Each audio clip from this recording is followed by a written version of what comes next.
full breakfast for the community. We as Masons will continue to build bridges with the community and our members. At this time, I would like to provide some insight on our next guest speaker, Brother Robert Brickey. Brother Brickey has an extensive resume. He's God-fearing, a father, a man who possesses high ideals, a man of distinction, tenacious leadership skills, zeal, winner, and a cup of overflowing of altruism. To those who may not know what that definition means, altruism is the unselfish concern for the welfare of others. Brother Brickey is a North Carolina native from the great city of Fayetteville, North Carolina. Brother Brickey led E. Smith High School to a state championship game and the semifinals in his junior and senior year. One of the most cherished moments that Brother Brickey has is he was selected as part of the Team USA to play on the under-19 team. He represented the world and brought home the silver medal. Brother Brickey was also a three-letter starter for Duke University under Coach K with a total of 109 wins in 4 years and winning the ACC tournament in 1988. In 1990, Brother Brickey was Duke's captain in his third consecutive NCAA Final Four, who went on to play in the national championship. A well-known fact about Brother Brickey that a lot of people don't know, he was high-flying and adopted the name Above the Rim. Adopted the name as King Dunk. I apologize. Although with the stellar career at Duke, Brother Brickey had a lingering knee injury he battled through his senior year of college, but was cut short of his NBA dream. He did go on to play professionally for a brief stint in the CBA and Global Basketball Association with the Fayetteville Flyers in 1990. Once Brother Brickey playing days concluded, he went back to his roots and known passion. He turned his attention to the youth. Today, Brother Brickey continues to fly high through basketball camps, small group instructions, public speaking engagements, motivation seminars, TV appearances, real discussions, and basketball expert analysis. Last but never least, Brother Brickey is also my brother, my fraternity brother, Kappa Alpha Psi Fraternity Incorporated.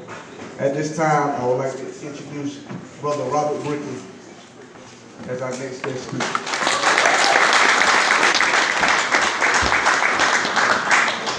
Good morning, good morning. How's everybody? Good morning. Everybody got sleepy on me already. It's all right. Still gonna have a good time today. Hey, I'm honored to be here today to celebrate the life and legacy of Dr. Martin Luther King.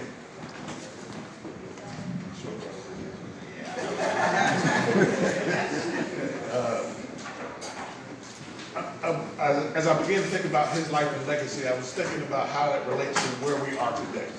I want to give you a little historical context about what happened in 1955.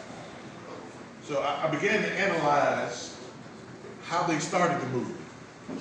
They started with a bus boycott. So had he come to me and said, hey, we've been treated like second-class citizens. We want better rights on the bus. I'm like, well, how about better rights for us? And we worry about the bus later. But he had a plan. He wanted us to be able to get a small victory with the help of the federal government. He knew we couldn't do it on our own. He couldn't go to the state government. As racist as they were in Alabama during that time, the state was not going to help them. He had to get the help of the federal government. It stepped in to help us win a victory. It took over a year.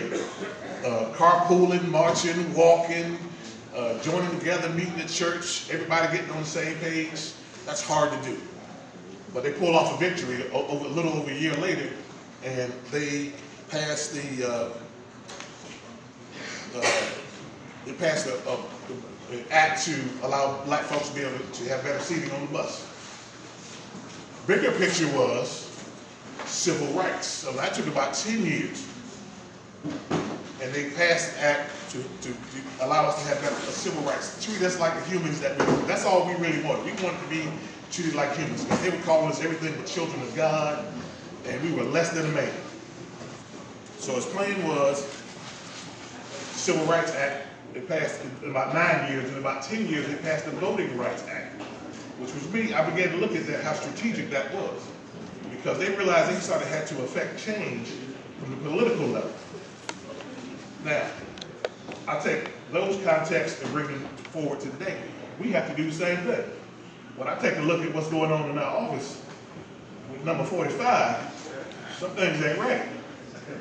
And we got to understand the power of voting is still powerful. And we've got to get out there and still vote. We got to beat the bushes like when I remember Obama first ran in 08. Boy, we beat the bushes like crazy.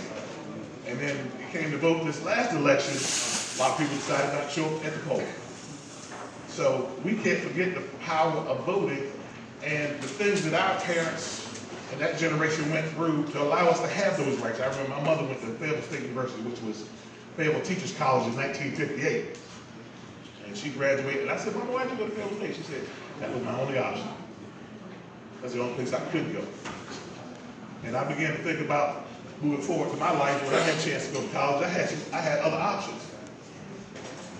So I have a challenge for you today. Who's going to take up the mantle and carry the torch for us today? It's got to be everybody in this room, because there's some youngsters in here. And the first thing I've got to tell you is you got to be an example in your own home.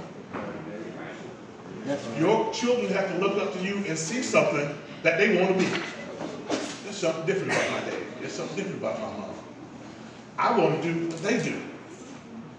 So you've got to be an agent of change in your own home initially. Then you've got to take that, and just like they're doing in the Masonic Lodge here and various fraternities, I know we have a discussion when I walked in the door, and going back and forth, having fun with each other about different fraternities and how emphasize the best. We all know that.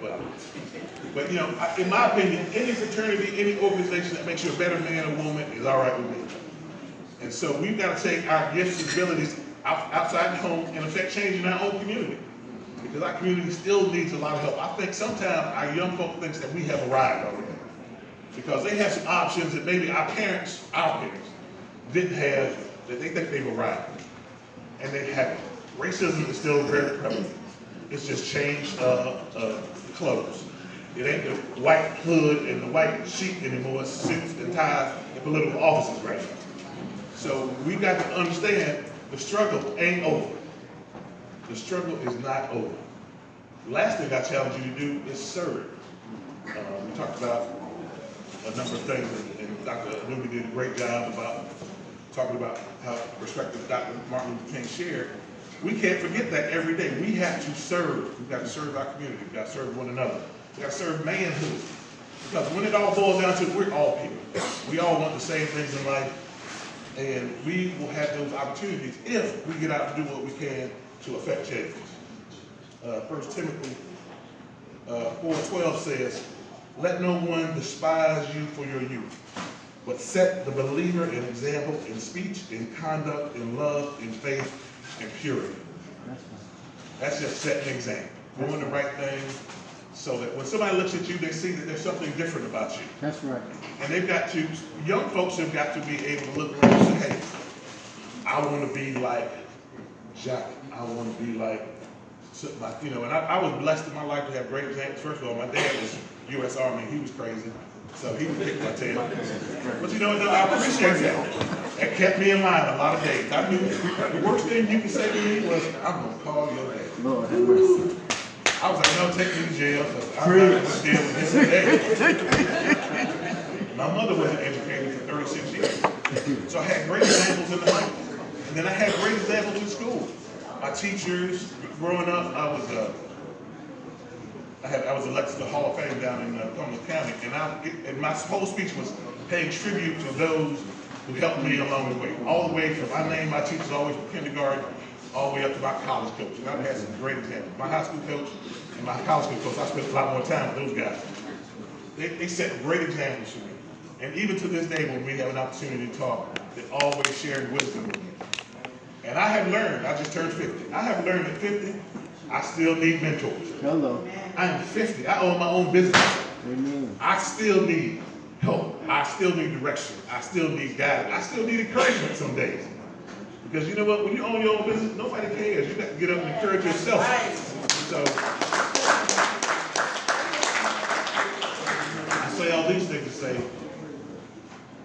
let's look at what we're doing and let's share that with the young people in our community. We need to start raising young leaders in our community so that they can take the mantle over when we're old and tired. Because some days I feel old and tired already. But let's share that with them. So we've got to be an example in our own home. We've got to serve, and we've got to protect the future for them. Thank you for these few minutes today. I'm glad I had a chance to share with you, and I'm going to have you some breakfast and give you a nap. But thank you for your time.